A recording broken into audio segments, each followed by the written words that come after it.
حجۃ الوداع کے موقع پر اللہ تبارک و تعالیٰ نے ارشاد فرما دیا، الیوم اکملت لکم دینکم واتممت علیکم نعمتی ورضیت لکم الاسلام دینا، کہ آج میں نے تمہارے لیے تمہارے دین کو مکمل کر دیا اور تمہارے اوپر اپنی نعمت کو تمام کر دیا، پورا کر دیا، وَرَضِيتُ لَكُمُ الْإِسْلَامَ دِينًا، اور تمہارے لیے دین اسلام کو پسند کر لیا۔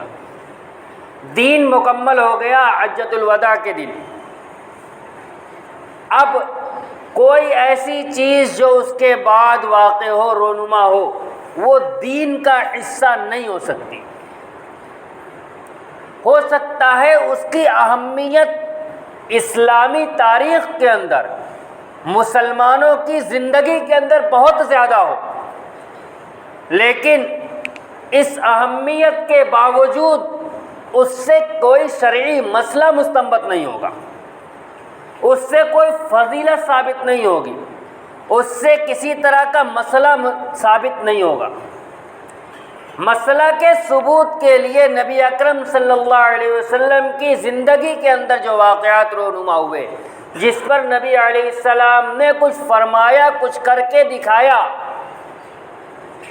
اس سے مسئلہ ثابت ہوگا، اس سے فضیلت ثابت ہوگی، اس سے کسی چیز کا خوشی کا دن ہونا یا غم کا دن ثابت ہوگا۔ آپ کی زندگی کے بعد جو چیز پیش آئی، اس سے شریعت کا کوئی مسئلہ ثابت نہیں ہوتا۔ لہذا نبی اکرم صلی اللہ علیہ وسلم کے پردہ فرمانے کے بعد جو واقعات ہوئے ہیں، اس کی بنیاد پر نہ کوئی دن غم کا دن بنتا ہے، نہ کوئی دن خوشی کا دن بنتا ہے۔ خوشی منانے کے لیے اللہ کے نبی صلی اللہ علیہ وسلم نے 2 دن متعین فرما دیے، ایک عید الاضحیٰ کا دن، ایک عید الفطر کا دن، لہذا وہ تہوار ہے مسلمانوں کا۔ غم کا دن آپ نے کوئی نہیں بتایا۔ خود صحابہ رضی اللہ تعالیٰ عنہ فرماتے ہیں، اگر امت کے اندر کوئی دن ایسا ہوتا جس دن لوگ غم مناتے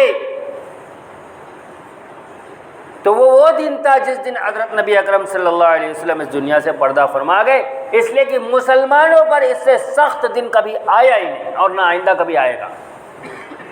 کیا حالات تھے صحابہ رضی اللہ تعالیٰ عنہ کے؟ کہ حضرت عبداللہ ابن زید ابن عبد ربہ رضی اللہ تعالیٰ عنہ اپنے باغ کے اندر وہاں خبر ملتی ہے تو کہتے ہیں، یا اللہ، جس شخصیت کو دیکھنے کے لیے تو نے یہ آنکھ عطا فرمائی تھی، اب وہ شخصیت اس دنیا میں نہیں رہی، اس آنکھ کا اب کوئی کام نہیں، بینائی لے لے۔ اللہ نے وہیں بینائی لے لی۔ حضرت بلال رضی اللہ تعالیٰ عنہ مدینہ چھوڑ کے چلے گئے کہ اس جگہ کو خالی دیکھتا ہوں جہاں نبی اکرم صلی اللہ علیہ وسلم کو دیکھتا تھا، تو جی نہیں مانتا، لہذا مدینہ ہی میں نہیں رہنا ہے۔ حضرت عمر رضی اللہ تعالیٰ عنہ ننگی تلوار لے کے ٹہل رہے ہیں کہ جس شخص نے کہہ دیا کہ نبی اکرم صلی اللہ علیہ وسلم وصال فرما گئے، اس کے گردن الگ کر دوں گا، وہ تو اس طرح اللہ تبارک و تعالیٰ سے ملنے کے لیے گئے جس طرح حضرت موسیٰ علیہ السلام ملنے کے لیے جایا کرتے تھے۔ موسیٰ علیہ السلام واپس آئے تھے، نبی علیہ السلام بھی واپس آئے۔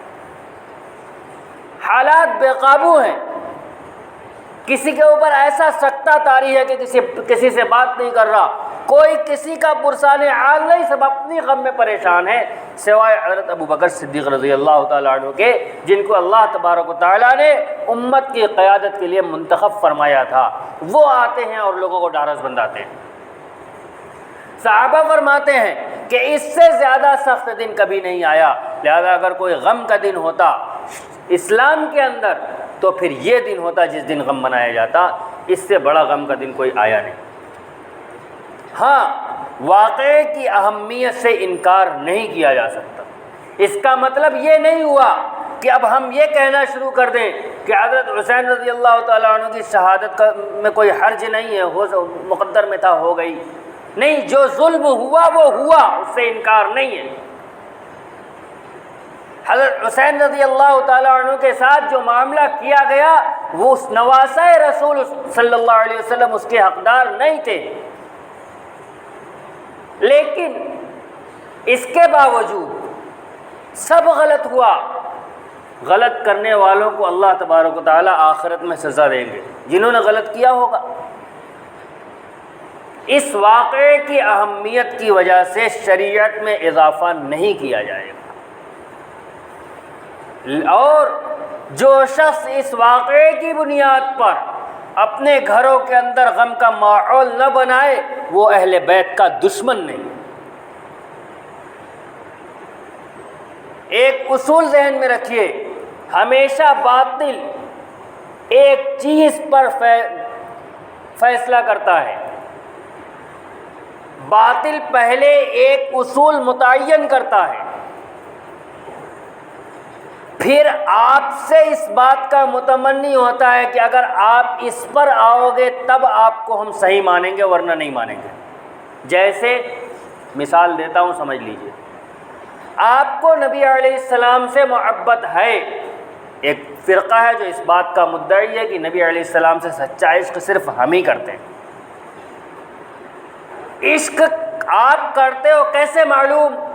کہ ہم سلام پڑھتے ہیں، آپ سلام نہیں پڑھتے۔ کون سا سلام؟ وہی جو کھڑے ہو کر یا نبی سلام علیکم۔ لہذا جب تک آپ یہ کام نہیں کرو گے ہم نہیں مانیں گے کہ آپ اللہ کے نبی صلی اللہ علیہ وسلم سے محبت کرتے ہو۔ اصول خود متعین کیا، اس اصول پر ہمیں اتار رہا ہے، ہم نہیں اتریں گے تو وہ نہیں مانے گا۔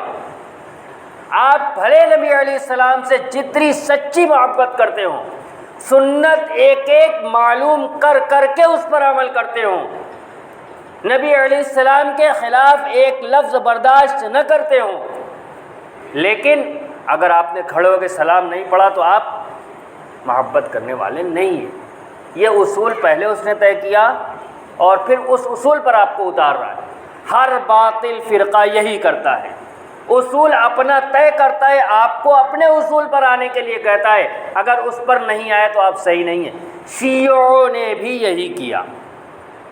اگر آپ حسین رضی اللہ تعالیٰ عنہ کا ماتم نہیں کرتے، آپ اس دن غم نہیں مناتے، تو پھر آپ اہل بیت سے محبت کرنے والے نہیں ہیں، بھلے آپ جتنے اچھے مسلمان کیوں نہ ہوں، آپ اہل بیت سے کتنی ہی محبت دوسرے طریقوں پر سے کیوں نہ ثابت ہو، لیکن آپ نے ماتم نہیں کیا، 10ویں محرم الحرام کو نوحہ نہیں کیا، غم نہیں منایا، تو آپ اہل بیت سے محبت کرنے والے نہیں۔